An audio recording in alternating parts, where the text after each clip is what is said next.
You said that you don't believe in a supernatural creator. Mm-hmm.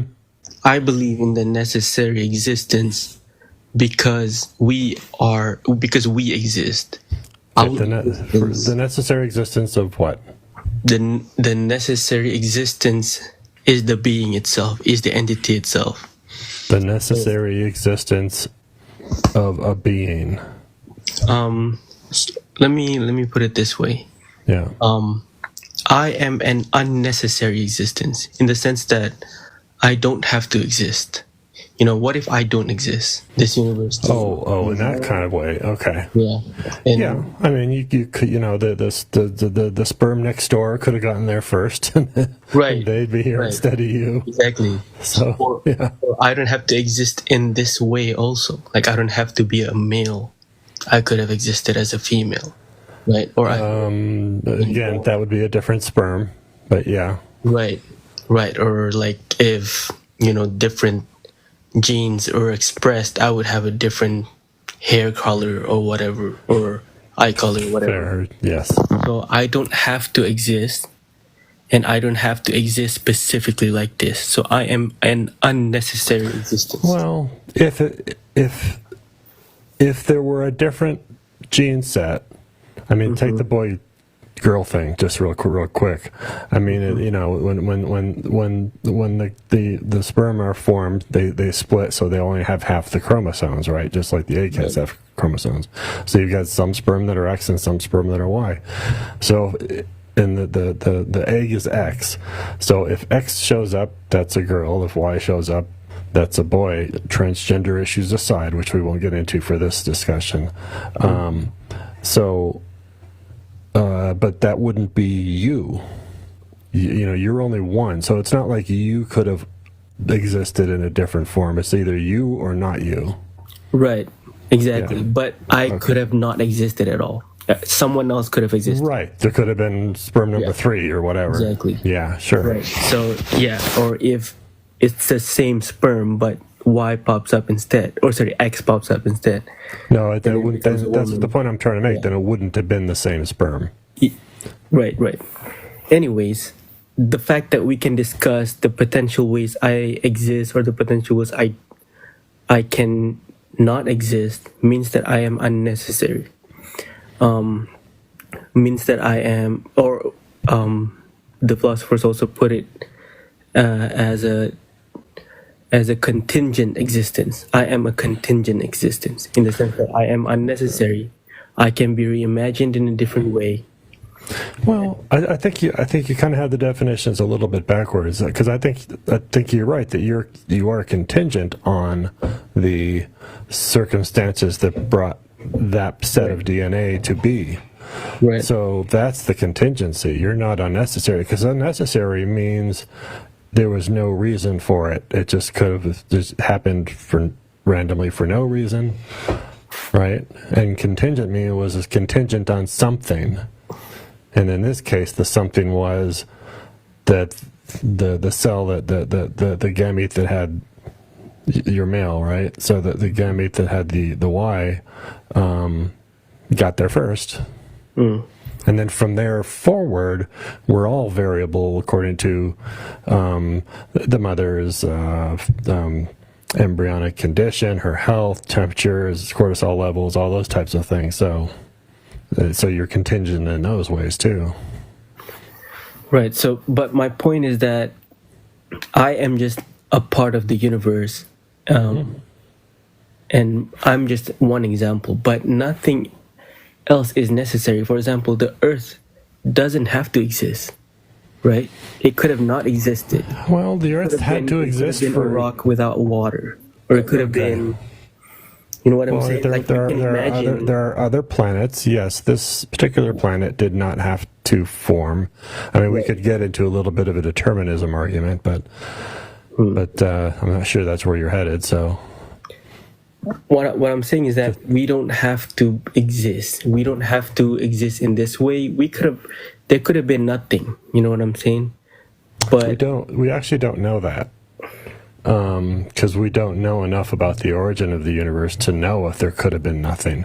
It could be that the universe has always existed, and it's the only thing that exists. It is the only universe that has existed, and it has existed eternally in cycles. Right. So we actually don't know for sure that it could have not existed. So you're talking about how the Big Bang was actually initiated. Not a beginning, but it was... how it started. What initiated the Big Bang? Yeah. It's possible that there was no initiation. It is just like a cycle that repeats. Right. Like it died and then it is rebirthed again, I guess. Roughly, yeah, roughly. Big Bang. Yeah. Right.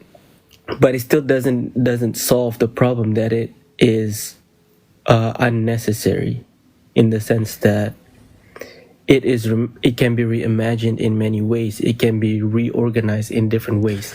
Well, I mean, it is we can reimagine. I mean, we can imagine different ways. When we're imagining, we are creating hypotheses to explain it, right? Right. That's what we're doing.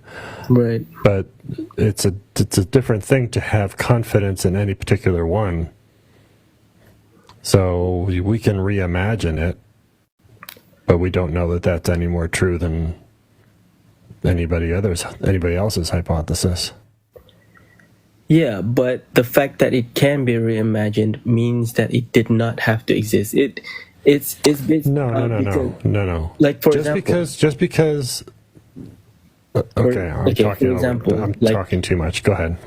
Yeah, for example, like the iPhone doesn't have to exist, meaning that it could be reimagined that the iPhone can fold, or it can run Android or whatever. Like it is not necessary. It is just something that existed. It is formed a certain way, but it doesn't have to be that way. It could have been many ways. You know what I'm saying? So the universe itself doesn't have to be like this, but it is like this. Well, but again, to a degree, you gotta be careful when we get to the absolutes. There are lots of hypotheses, but we don't know which one is true. But we don't know at an absolute that it could have been any different, any other way. So you're saying that it had to be this way, like the Earth had to be. No. Listen carefully, because this is a distinction. I'm saying that we don't know that it couldn't have been another way, but that does not mean that it had to be this way. So does that follow? You're more of an agnostic in that sense. It's not like you know for sure. I'm just using. Yes. We got to recognize where we're ignorant, and where we're defining possibilities, and where we're defining actualities, and doing our best to, learn knowledge to get close to actualities. I see. But for me, at least, where I'm going with this is that the fact that we don't have to exist. We don't have to exist this way, but we did exist. We did come into existence anyways. We, as in the universe and everything in it, me, you, but we did exist anyway. So this could not have come without a necessary existence, something that has to exist to bring about something that did not have to exist. Like me and you, we did not have to exist. So there has to be something that has to exist to bring about something that is unnecessary. Okay. Yeah. I still think you got the wording backwards, but that's okay. I think your logic seems to be solid. So. What do you mean by backwards? Well, like I say, necessary usually means it doesn't have a reason to exist. It's just there. Right. And contingent means it's dependent on something else. When you say that we didn't have to be that way, this way, that's kind of a necessary description, not a contingent one. We didn't have to be this way means it is necessary? It means if there's other ways we could have been, then that's contingent. Yeah, that's contingent, exactly. Because of the different precursors that came before it. So therefore we're all contingent. Right. That now there are many different contingencies, so there are many you throw the dice of everything it takes to make you and I, and one set of numbers makes me, one set of numbers makes you, and another set of numbers makes somebody on the other side of the planet. But those are all contingent on the set of numbers that comes up, which is just the circumstances that led up to it. Yeah, I'm using the word contingent as a synonym for unnecessary. Is what I'm saying. Yeah. So like we're not necessary. That's where you're kind of flipping the concepts, but because unnecessary. I hear what you're saying. I'm trying to figure out how it fits into the proper logic, though, because we all had some sort of contingent cause as individuals. At least we think we did. There's a little bit of hole there in quantum physics, but there are so many ways that we could have been other. Well, let's just go forward. I think we're kind of doing circles on this one, so let's keep going. Yeah. But my point was that we didn't have to exist, but we did exist. What brought us into existence? You know what I'm saying? Like, unless we ourselves are necessary, unless we ourselves have to exist, then we wouldn't have to think about a necessary existence, because we are the necessary existence. So but the question is, what brought us? What brought us? What brought us as an unnecessary existence? Okay. Yeah. What brought us is the circumstances that led up to me versus you versus my sister or whatever. Right. So it's all the circumstances. That circumstance has to be necessary because we are unnecessary. You know what I'm saying? Again, I think you got the logic. I think you got the logic backwards. Here. But let's just go back to the beginning of the universe, because that's where the things tend to go back, anyways. So, if you and I are an outcome of a deterministic set of events, then you have to go back to look at what the first event was, right? To try to figure out what the actual original cause was. Domino. Right. Yeah, and the first domino would be what initiated the Big Bang. Right. But you're saying that the Big Bang wasn't really an initiation, it was just a It's possible that it wasn't. It could have been. It could have been a first thing, but there's also hypotheses that say it might not have been, and it's consistent with at least with quantum with Einsteinian physics, that it may not have been original. However, Einsteinian physics breaks down at time zero, so we end up finding ourselves in a realm where we, the zero time zero, or quote unquote before, where we don't know what the laws of reality were, so we can't say it had to be this or that. Right. So the reason I didn't want to go to the beginning of the universe is because we don't really know what's going on there. But you're smart there. You're good. You got that.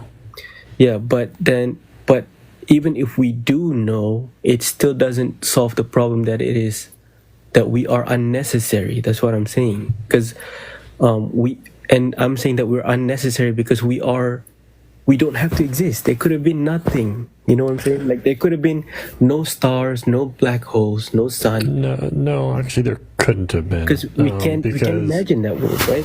A world of nothing. We can imagine all sorts of things. We can imagine different universes, and we can imagine nothing. You and I can imagine nothing. The problem with nothing is that it just seems to have only have the ability to do nothing, right? just to sit there. And yet we're here. So it's the laws of physics and the contents, if you will, of the singularity, or whatever you want to call the earliest Big Bang moment. It's the contents of that and the laws of physics that then basically played out. So I guess that got us to here. So I guess for you, the law of physics is necessary. The law of physics is what has always existed. And It's necessary within our universe. It is foundational in the sense that we can't explain why they are what they are, the particular values, like the mass of the electron and the ratio of the masses of the proton to electron, etc. So we can't explain why those original numbers are, even though we know what they are. So we have to take those as axioms, at least within the universe. Yeah, but I still think that we are unnecessary. The universe did not have to exist. The laws of physics didn't have to be like that. So where does that get you? What does that lead you to then? It leads me to believe that there has to be a necessary existence, something that has to exist. It has always been there. It has always been there, and it is the fact that it is necessary means that it doesn't have something equal to it. You know what I'm saying? Because let's say there's another me. It doesn't mean it has to be the only necessary thing. Because if it has an equal to it, it means that it is not necessary anymore. Someone else can replace it. You know what I'm saying?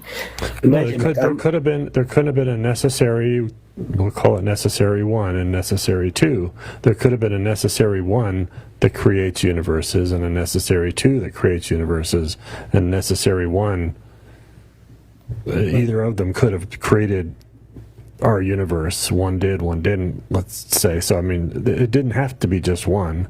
But if necessary 2 can also create universe, then necessary 1 is no longer necessary. You know what I'm saying? Because he has a... Oh, sure it is, because they're parallel. Because the fact that necessary 1 can create a universe is not dependent on the fact that necessary 2 can do the same thing. They don't interact. They're not dependent on each other, is what I'm saying. So there we have a circumstance where they don't interact. They're not dependent on each other. So they are necessary by themselves, at least in terms of creating our universe. Right. But they are not contingent upon the other one being there, because you take either one away, and you can still create the universe. Take this one away, you can still create the universe. There's no relationship between those two. That's just a hypothesis again, just to make the point that it does. You don't have to logically have only one necessary creator. But what I'm saying is that the necessary existence supersedes even these two creators that you're talking about, because then they're not. Then you have to ask, is the second creator is the second creator necessary then? Because I'm saying it is. I mean, because I'm just proposing, again, hypothesis. I'm just proposing that both of these have existed eternally, so they are necessary. They don't have any. They're not dependent on something prior or outside of themselves. But there just happens to be two of them. Then they can both create universes. No. It's like this. It's like, let's say we have two women. Both of them can give birth, and both of them can make babies. Yes. You're saying that these two, it's like these two women are both necessary. That's a good example. That's a very good analogy, because both women can have a child, and let's just make this easy for genetics too. Let's make them identical twins, and they marry identical twin brothers. Yeah. So essentially they can both make the same child, the same DNA combination. Exactly. So both of them can make the same child, but they're not dependent on each other to make that child. But then they're not necessary anymore because no, you're talking there's a distinction between necessary and exclusive now. I think where you're getting caught up, I think a strong apologist would probably get into the all-powerful argument and saying that, well, if there were two of them, then they couldn't be all-powerful because there's somebody else can do their job, kind of a thing. So it's a weak argument, but I could see somebody making that one. Well, maybe I don't want to go there. The fact Yeah, is that don't if it's not Yeah. you. So the fact is that if both women can make the same child, yeah, then let's say I am one of the child, I would say you don't need this other woman because right, exactly. So it's don't need means not necessary. So, Right. I mean, they're both necessary beings because they're both foundational beings. They're both well, foundational. you're saying foundational, not necessary. Necessary means that They're both necessary. they both are necessary needed. means that they don't. God, Yeah, both necessary means they both are needed, right? means they don't. No, that means that their existence does not depend on something that came before. Well, then you're talking about independence. I'm talking about necessary. It's needed. It is needed to explain our existence. Can you define necessary for me one more time, please? Yeah, necessary means it is out of necessity. It is needed to exist. It needs to exist. It has to exist. Okay, so they both exist.